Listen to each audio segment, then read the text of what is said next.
Boa noite. Após divergências, o presidente eleito Jair Bolsonaro cancela reuniões previstas para a próxima terça-feira com os presidentes do Senado, Eulício Oliveira, e da Câmara dos Deputados, Rodrigo Maia. Você vai ver ainda nesta edição de sábado do Jornal da Cultura. Ex-executivo da JBS, Florisvaldo Caetano de Oliveira, se apresenta à Polícia Federal em São Paulo. Ele é alvo da Operação Capitu, que investiga suposto esquema de corrupção no Ministério da Agricultura. Deslizamento no Morro da Esperança, em Niterói, região metropolitana do Rio, deixa vários mortos. Na véspera da segunda fase do Enem, alunos de cursinhos tiram dúvidas e aprendem a relaxar para as provas deste domingo. Em Paris, os presidentes dos Estados Unidos, Donald Trump, e da França, Emmanuel Macron, quebram o gelo e concordam que a Europa deve aumentar o repasse de verba à OTAN, Organização do Tratado do Atlântico Norte. Milhares de italianos protestam em Roma contra a lei que dificulta pedidos de asilo e prevê expulsão de imigrantes ilegais. Boa noite. O sábado teve a decisão da Copa Libertadores adiada, o Fortaleza de Rogério Ceni garantindo o título do Brasileiro da Série B. Confira também outros destaques do nosso bloco de esportes. Não tem pra ninguém. O pentacampeão mundial Lewis Hamilton foi o mais rápido e vai largar na frente amanhã. Com 2 títulos cada um nas últimas 4 edições do torneio, Pinheiros e Taubaté dão um ar de tirateima à final da Liga Nacional de Handebol deste ano. Os desafios de um projeto goiano que, tabelando com voluntários, mantém vivo um velho sonho da garotada: brilhar no mundo do futebol. Os gols dos jogos do Brasileirão e a polêmica que marcou o clássico entre Corinthians e São Paulo. Amanhã é o segundo e último dia do Enem. O Exame Nacional do Ensino Médio é a porta de entrada para diversas universidades brasileiras. Na capital paulista, milhares de alunos aproveitaram o sábado para tirar as últimas dúvidas e relaxar. Este é o 3º ano seguido que o Danilo fará o Enem. Ele resolveu aproveitar o sábado para aprender um pouco mais. Para mim, eu tenho que reforçar algumas coisas ainda. Por exemplo, matemática, o meu foco está sendo matemática. Mais de 1.000 alunos deste cursinho da capital paulista participaram hoje de aulas especiais. Para atrair a atenção dos jovens, na hora da explicação, os professores abusaram das atividades práticas. Aê! Para o segundo dia de Enem, são esperados aproximadamente 5,5 milhões de alunos. Os candidatos terão até 5 horas para resolver as 90 questões de matemática e ciências da natureza. Os participantes devem levar caneta preta de tubo transparente, além de um documento oficial com foto e o cartão de confirmação de inscrição. Em São Paulo, os portões abrem ao meio-dia e fecham à 1 da tarde. Faltando poucas horas para a tão esperada prova, não basta apenas revisar os conteúdos. Para que os alunos tenham um bom desempenho, é importante também dar uma desestressada. Chega aqui perto da prova, a galera já está ali, aquela panela de pressão, já não pode falar com ninguém, que já... que é isso, então já fica meio desesperado. A Luísa já sabe o que vai fazer nesta reta final para o Enem. Dá uma relaxada, porque acho que o que a gente tinha que fazer a gente já fez. Claro que algumas dúvidas ainda vão surgir, mas é mais relaxar, ter certeza que a gente está preparado. É isso.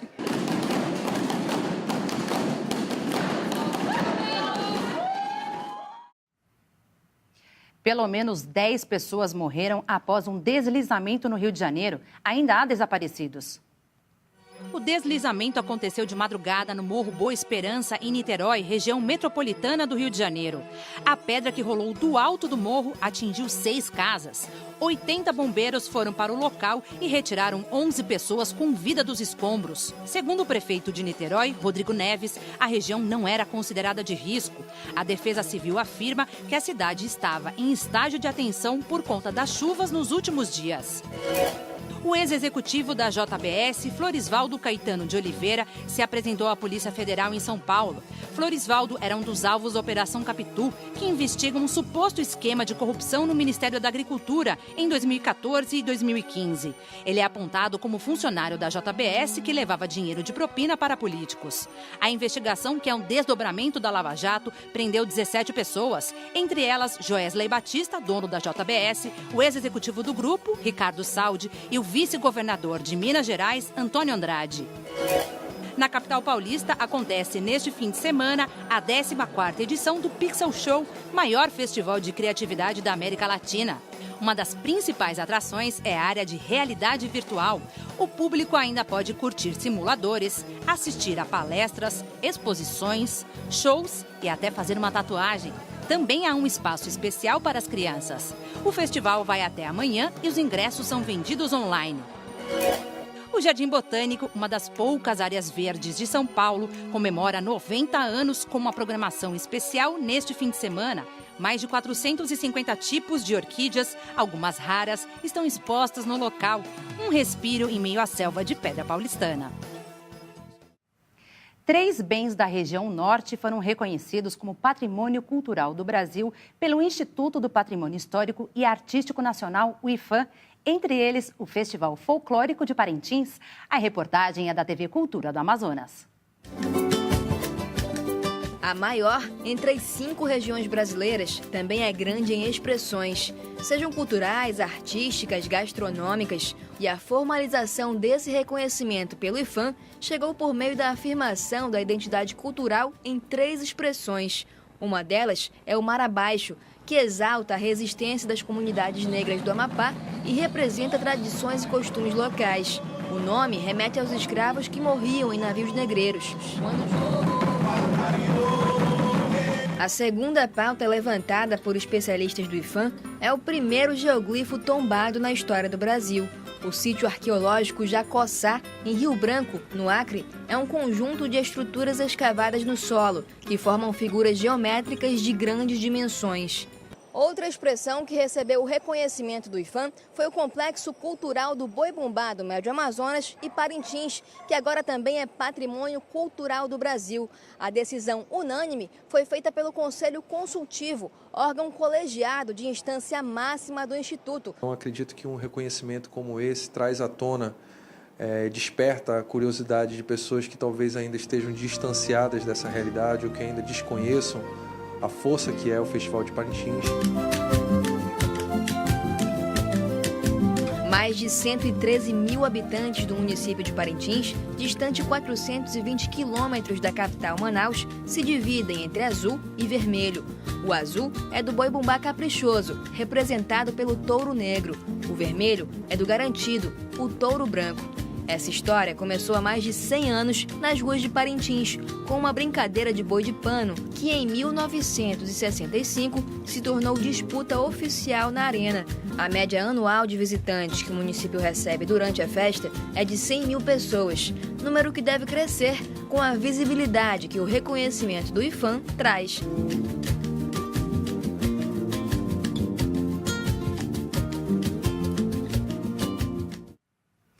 O presidente francês Emmanuel Macron administrou bem uma declaração do presidente americano Donald Trump, que foi a Paris celebrar o centenário do fim da Primeira Guerra Mundial.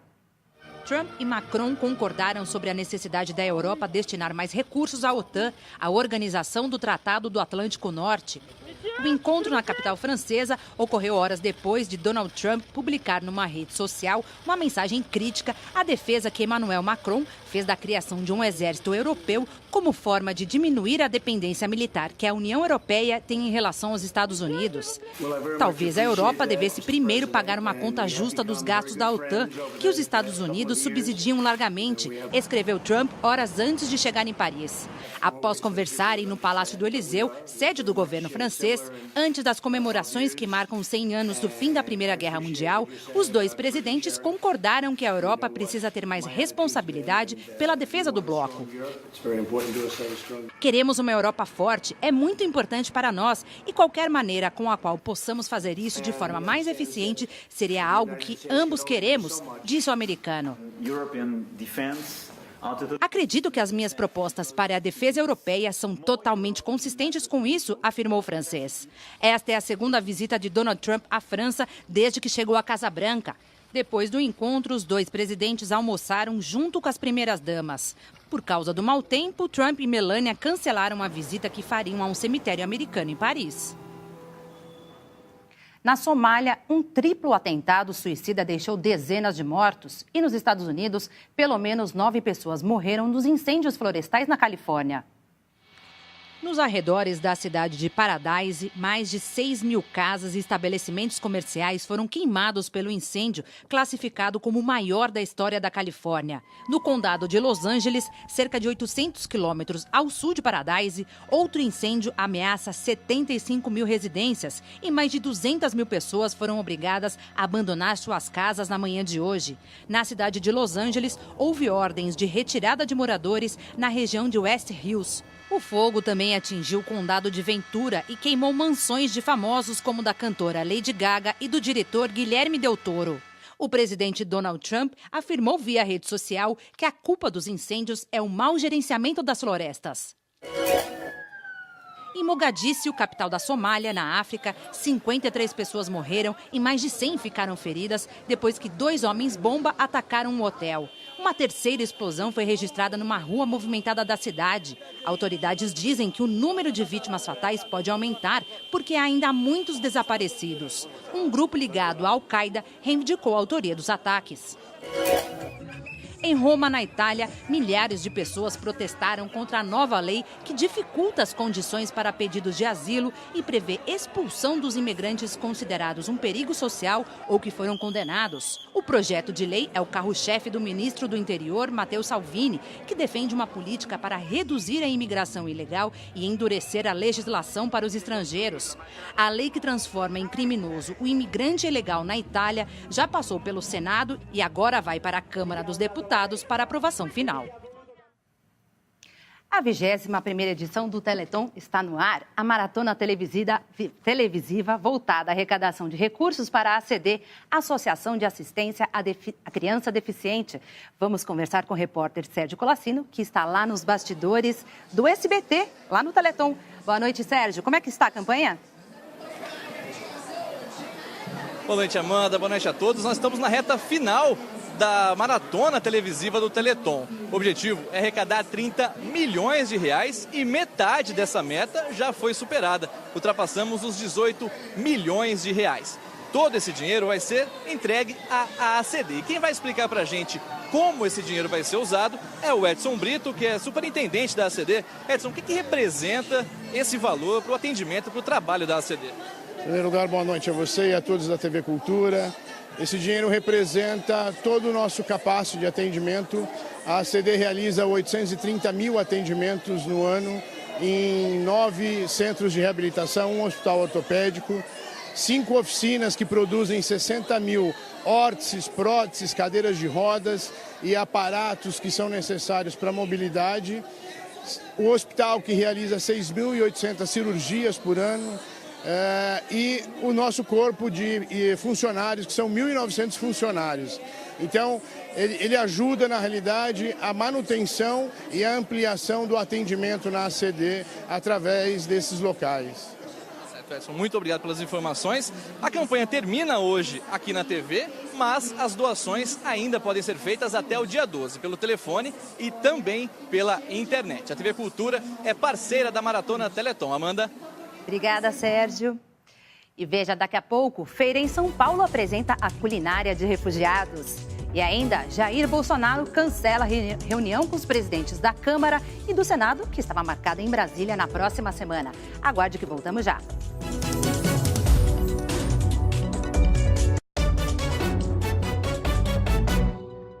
O projeto de gastronomia reuniu hoje em São Paulo vários chefes, imigrantes e refugiados.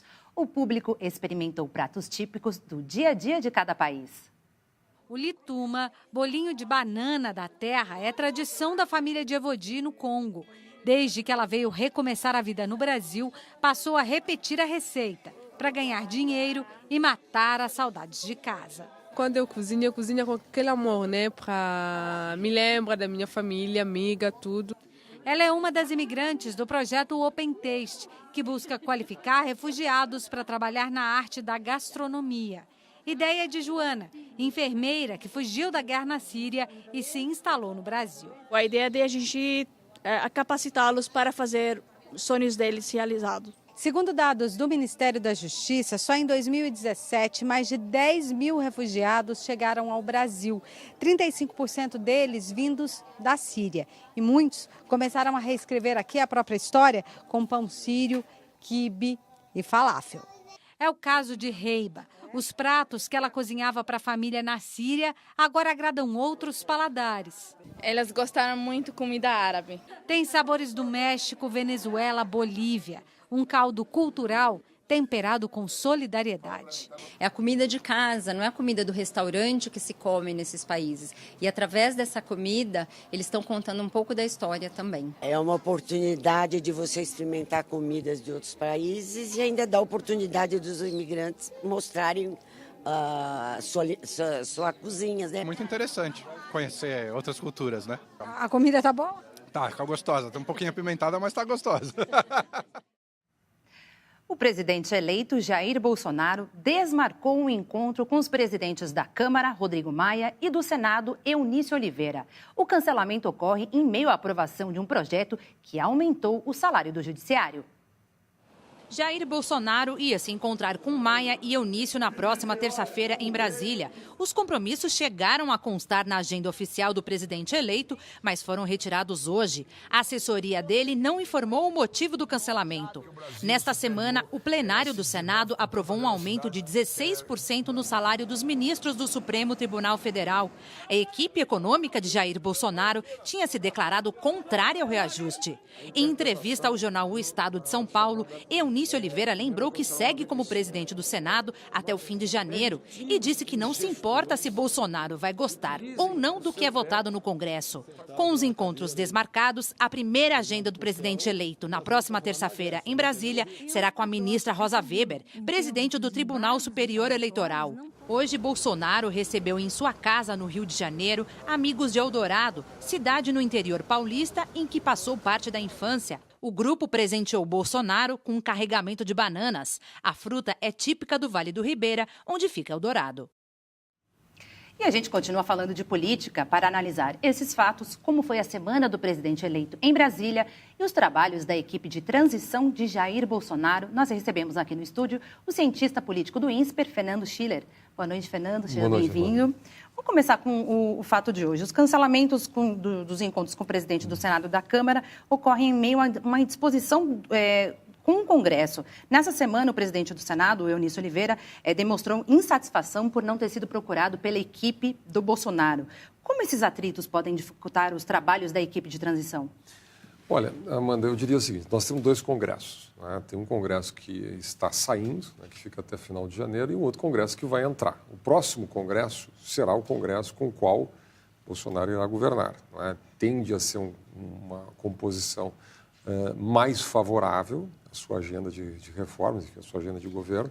Mas acho que tem esse cancelamento, digamos. Primeiro, a gente tem que tomar um certo cuidado, que muitas vezes é apenas um acerto de agenda. Então, tomado esse cuidado, eu diria o seguinte, acho que tem uma sinalização, no sentido, obviamente, existe um desconforto, não propriamente um atrito, mas um desconforto pelo fato de que foi votado, essa semana, um aumento de 16,38% para os ministros do Supremo. Na verdade, se aumentou o teto, né, o limite do funcionalismo público. Isso tem um efeito cascata que se calcula em mais de 4 bilhões, né, em termos de despesa pública.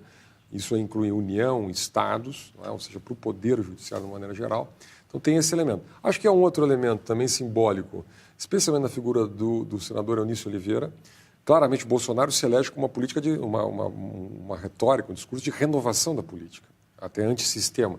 Ninguém mais, quer dizer, melhor representa a velha política do que Eunício Oliveira. Aliás, foi derrotado, né, nas eleições para o Senado. Então você tem diante um presidente eleito por 55 milhões de votos, do outro lado, um senador derrotado nas eleições, mas que tem um restinho de poder aí, e eu acho que precisa um pouco mais de humildade, né? Vai sair da cena agora, etc.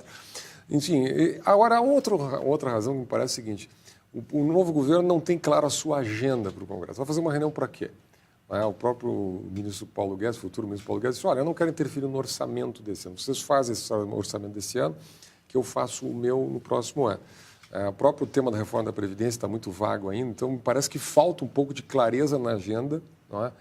do novo governo, ou seja, o que o governo ainda quer deste Congresso. Acho que o governo quer muito pouco ainda dessa composição atual do Congresso Nacional.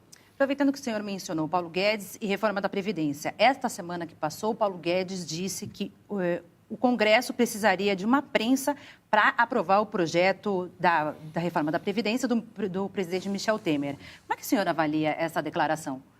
Eu acho que o futuro ministro Paulo Guedes precisa moderar um pouquinho as expressões, né? O novo governo tem um estilo assim, um pouco politicamente incorreto, são novos tempos da política, enfim.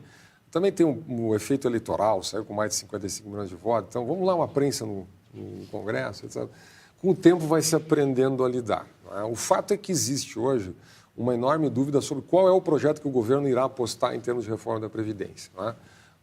Quer dizer, o próprio Jair Bolsonaro se elege um discurso muito crítico em relação ao atual projeto do governo Michel Temer, né, que eleva a idade mínima para 62 anos mulheres, 65 anos para homens, né, que tem aumento de 15 para 25 anos no tempo de contribuição, ou seja, um processo que equaliza em grande medida o sistema geral da Previdência com o sistema público, sempre foi muito crítico. Na virada, quando ele se elege, ele diz, olha, muito por pressão do Paulo Guedes, diz, olha, vamos aprovar o que dá. Né? Vamos aprovar esse projeto, porque já é um caminho no sentido de gerar boas notícias, de aliviar um pouco do déficit público, que é brutal no Brasil hoje. Nós temos a maior crise em termos fiscais na história recente do país. A única questão que se concluiu que não tem 308 votos, porque o projeto implica em emenda constitucional, e tem o problema da intervenção no Rio de Janeiro, que teria que ser suspensa, e aí houve um pedido do governador do Rio de Janeiro, o Wilson Witzel, eleito, disse que não, né, a intervenção começa a dar certo para que não se recue nisso. O governo aí recua para a ideia de uma reforma infraconstitucional, que exige 257 votos na Câmara, mas que limitaria muito o ganho da reforma. Né? Seriam apenas mudanças, não teria mexer em idade mínima, não poderia mexer na previdência do setor público, já tem um processo, um pedido, né, uma proposta, uma MP, que foi vetada pelo Supremo de aumento da alíquota de contribuição do funcionalismo público, que hoje é 11%, era para 14%. Enfim, é uma confusão isso. O próprio Jair Bolsonaro disse nas redes sociais que a ideia que circulou de aumentar para 22% a contribuição do servidor público não é dele, a gente não sabe de quem é essa ideia, a gente não sabe nem se essa ideia é correta, é verdadeira.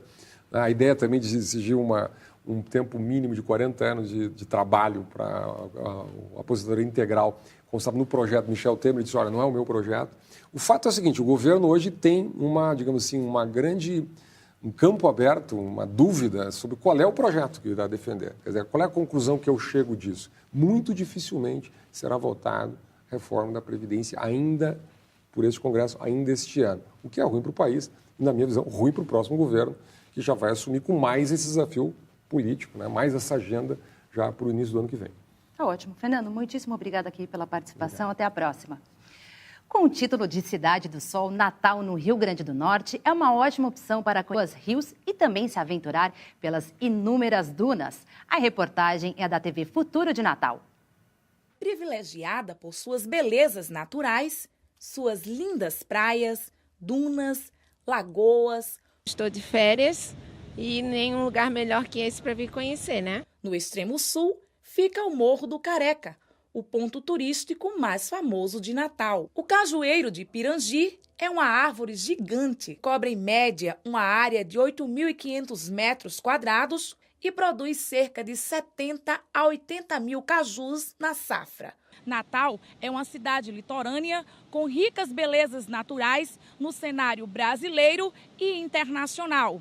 E isso favorece a um grande fluxo turístico na rede hoteleira. Uma cidade realmente de sol o tempo todo, uma brisa maravilhosa, um ventinho bem caprichoso. O Rio Potengi é uma atração turística. Passeios de barco e atrações musicais são oferecidas à beira do rio. Natal das dunas brancas que acorda cedo, a claridade do sol, no meu aconchego, a fortaleza dos Reis Magos, os três reis do Oriente, minha noiva do sol, minha estrela cadente. Uma reportagem especial sobre uma cava subaquática que recebe resíduos tóxicos do canal de Piaçaguera, na Baixada Santista, É destaque do repórter Eco, que vai ao ar amanhã aqui na TV Cultura. No Repórter Eco deste domingo, conheço o Clube da Caçamba, grupo que garimpa e recupera objetos descartados nas ruas de São Paulo. E ainda a polêmica em torno da cava subaquática de Cubatão, na Baixada Santista. A grande cratera submersa que recebe resíduos contaminados do polo petroquímico fica perto do mangue, ecossistema considerado berçário da vida marinha. Repórter Eco, domingo, 5h30 da tarde. Até lá! E veja daqui a pouco os jogos deste sábado do Brasileirão. E ainda, no interior de Goiânia, treinadores oferecem aulas gratuitas de futebol para crianças e adolescentes carentes. Nós voltamos em instantes.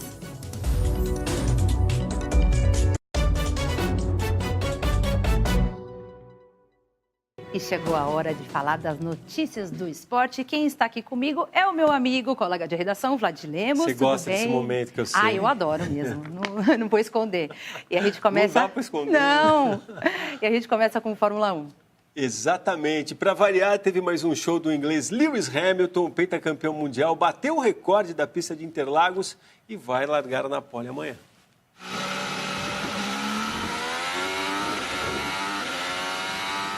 Hamilton fez a volta mais rápida com um tempo de 1 minuto 7 segundos, 281 milésimos. Foi a 100ª pole position da equipe Mercedes, também comemorada pelo nosso bicampeão Emerson Fittipaldi. Com o apoio de uma animada torcida, o alemão Sebastian Vettel ficou apenas 93 milésimos atrás do inglês e vai largar em segundo. Na sequência, aparecem Valtteri Bottas em terceiro, Kimi Raikkonen em quarto, Max Verstappen em quinto e Daniel Ricciardo em sexto. A largada para o Grande Prêmio do Brasil será amanhã, às 13h10 da tarde. O cara tá com tudo, né? Acabou de igualar a marca do Fangio, 5 vezes campeão do mundo. Aliás, a gente citou ali que é a 100ª da equipe, é a 82ª pole dele, tá acostumado, né? Já é praxe, né? Quase. E amanhã a gente vai conhecer o mais novo campeão nacional de handebol. Exatamente. Os finalistas da Liga Nacional de Handebol masculino foram definidos hoje, no início da tarde. E será uma final com ar de tirateima, porque apesar do Pinheiros ter mais títulos, nos últimos 4 anos, cada finalista venceu 2 vezes. Vamos ver como é que o Pinheiros e o Taubaté chegaram à decisão. O primeiro a garantir vaga na final foi o Pinheiros, que já tinha vencido o jogo de ida e hoje voltou a vencer com facilidade. O placar terminou em 36 para o Pinheiros, 16 para o São Caetano. Na sequência, o Taubaté, que também tinha vencido a primeira partida das semifinais, entrou em quadra para enfrentar o Londrina, que apesar de tentar fazer um outro jogo, viu o Taubaté abrir certa vantagem rápido. E a vaga acabou ficando mesmo com o favorito Taubaté, 29-21. Mas o que eu acho bacana a gente falar do handball, né? Porque é uma notícia que acaba sendo uma bandeira, né? No Google hoje você acha tudo, né? Eu acabei de dar uma googada agora, tinha uma mísera notícia sobre a Liga Nacional de Handebol. Taubaté ainda tem um quê de favorito, atual campeão paulista, na final do Paulista já venceu o Pinheiros, mas está registrado em um grande momento do nosso handebol. Importante, né? E tem muito praticante no Brasil, né? É difícil. Você olhando assim é ágil, mas é muito bom. E agora a gente vai falar de futebol. Olha lá, chegou a hora. Vamos começar pela Série B, que acaba de conhecer seu mais novo campeão, o Fortaleza, e o título veio com vitória, hein?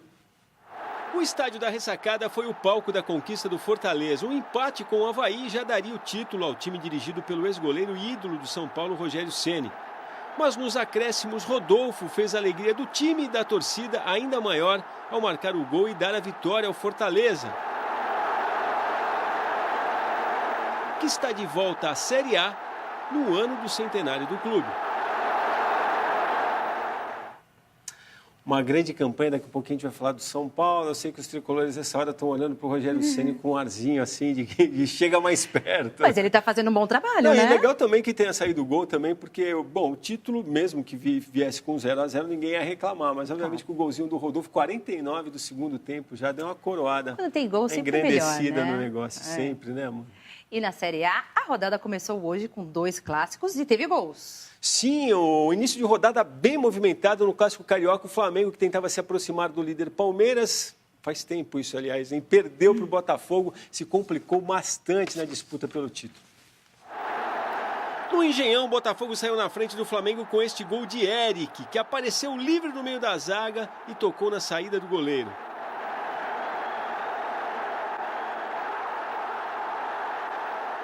Léo Valência cobrou falta e César aceitou. Botafogo 2-0.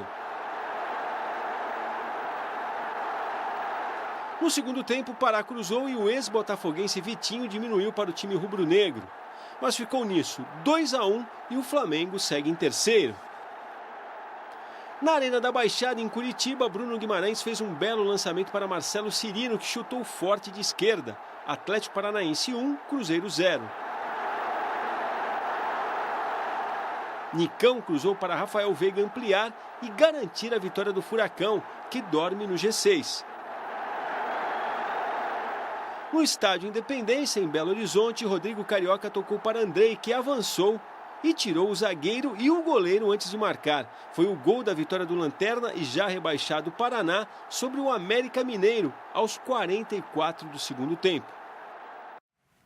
Bom, diria que vencer nunca é demais. Bacana a campanha do Atlético Paranaense, está nas semifinais da Copa Sul-Americana e está dando um ar todo. A gente citou ali que ele dorme entre os 6 primeiros colocados do Campeonato Brasileiro. Tem essa briga pela Libertadores, vai ficando quente com o Atlético aí, de repente, complicando a vida do Santos, do Atlético Mineiro. E os flamenguistas que andam realmente descontentes com o clube. Para a gente ter uma ideia, eu acho que é uma coisa que resume melhor, o próprio time, o técnico Dorival Júnior do Flamengo, classificou a apresentação rubro-negra de desastrosa. Por aí a gente já vê como é que foi o tom do jogo, né? Claro. E o clássico entre Corinthians e São Paulo, como foi? Estava esperando. Sim.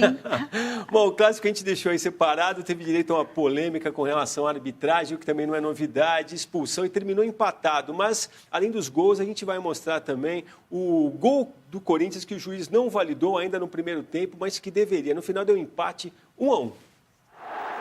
O primeiro tempo se encaminhava para o final quando o Corinthians chegou ao gol tricolor com Danilo.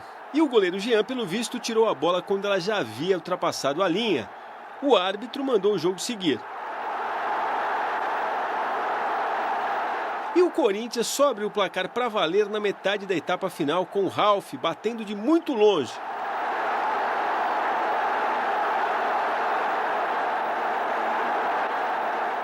Mas o São Paulo, com o Everton, tramou jogada pela esquerda e depois do chute de Nenê, Brenner mandou a bola para o gol. Final, Corinthians 1, São Paulo 1. Então, o Corinthians teve um jogador expulso no final do primeiro tempo, né? O São Paulo tinha um jogador a mais, e além dessa a questão, realmente o juiz errou, Aline, você estava em dúvida, questionando. Né? E árbitro de vídeo, resolveria o problema? O Brasileirão não chegaram no acordo por causa de grana, embora o Inter nesses últimos dias tenha feito esse pedido, a CBF tenha negado, e aí depois também o pessoal que acompanhar o pós-jogo vai ver que teve uma polêmica, porque o coordenador de futebol de São Paulo, Ricardo Rocha, esteve no vestiário do juiz, o Alessandro, gerente de futebol do Corinthians também, e acho até que eles sacaram isso, porque isso já estava na internet, o árbitro acabou relatando na sua, mas o seu Rodolfo realmente está mal, é realmente um erro feio e complica. O Corinthians está vivendo um momento que essa vitória faria muita diferença. Sim. E a gente citou o Dorival Júnior, né, classificando a apresentação do Flamengo como desastrosa. O Raí, que é um cara polido, né, depois da partida falou, bom, se jogar como jogou hoje, fica difícil. Então, está dado o recado exatamente. Também. E tanto se falou da decisão da Libertadores e não rolou. Pois é, Amanda, é verdade. A gente viveu esse suspense durante todo o dia. A chuva estava prevista para Buenos Aires, foi realmente forte, castigou a cidade. O gramado do estádio La Bombonera, e a Conmebol decidiu adiar o jogo. O grande duelo entre Boca Juniors e River Plate, se tudo correr como previsto, será disputado amanhã às 5 da tarde, horário de Brasília, no mesmo local, La Bombonera. Agora tem um detalhe, né? Tem uma reunião marcada para amanhã, ao meio-dia, sem a presença dos presidentes de clube, para ficar decidido de verdade se o jogo acontece amanhã, porque parece que a previsão de chuva segue mais ou menos a mesma atuada, que pode complicar tudo de novo. Porque aí, se for para o próximo final de semana, embola tudo. Embola e agora acho que uma cúpula das Américas, a Argentina também está sediando um evento com vários chefes de Estado, uma coisa... Já é complicado o jogo, né? Teve, assim, os dois times pedindo ajuda do que eles chamam de Departamento de Segurança de Estado. É um evento complexo, né? Claro. E a chuva só deixou ele mais complexo ainda. E agora o que a gente não pode adiar é a ajuda para jovens que querem praticar esporte e não têm condição, né, Vladir? Exato, ó, jamais eu diria. E a gente vai ver aí um belo exemplo que vem lá da cidade de Trindade, que fica a 18 quilômetros de Goiânia, treinadores de futebol que dão aulas de graça para adolescentes e crianças. É um projeto chamado Amar, que conta com a ajuda de voluntários para tirar os jovens das ruas e dar a eles a oportunidade de sonhar. Amar é um verbo que tem grande significado, mas é também o nome de um projeto que ajuda crianças e adolescentes a saírem das ruas. A iniciativa começou pequenininha, mas agora cresceu e consegue melhorar a vida de muitas pessoas. Através desses voluntários que foram vindo, o projeto foi crescendo. Então, a principal motivação desse projeto é, sim, trabalhar a criança, tirar a criança da rua, trabalhar a questão social e ajudar a família na educação dessas crianças. Victor, de 15 anos, é um dos adolescentes beneficiados. É um projeto bom, ajuda muitas crianças. Tudo que o projeto oferece para as crianças e os adolescentes, como treinadores, uniformes e viagens para os campeonatos, é resultado da ajuda de voluntários. Eu gosto de estar participando do projeto, né? Entrei aqui, como vocês já sabem, de forma voluntária, né? E até hoje continua 2 anos já, né? E não tenho vontade de sair. Uma coisa grande, uma coisa promissora, uma coisa que vai se expandir. A Alessandra é mãe de 2 crianças que praticam futebol neste campo. Eu queria que esse projeto, daqui a alguns anos, fosse mais abraçado assim, na área pela população, né, pelos pais, pelos políticos também, né? O projeto Amar existe há 4 anos e é aqui neste gramado que mais de 100 crianças e adolescentes compartilham o mesmo sonho, ter um futuro melhor. Muita gente, né, que me chamaram para fazer teste, muita gente que viu meu jogo. E qual que é o seu sonho? Virar jogador de futebol. Terminar meu estudo e ser jogador, fazer a faculdade e caminho de futebol. E você gosta desse projeto? Gosto, vixe, muito.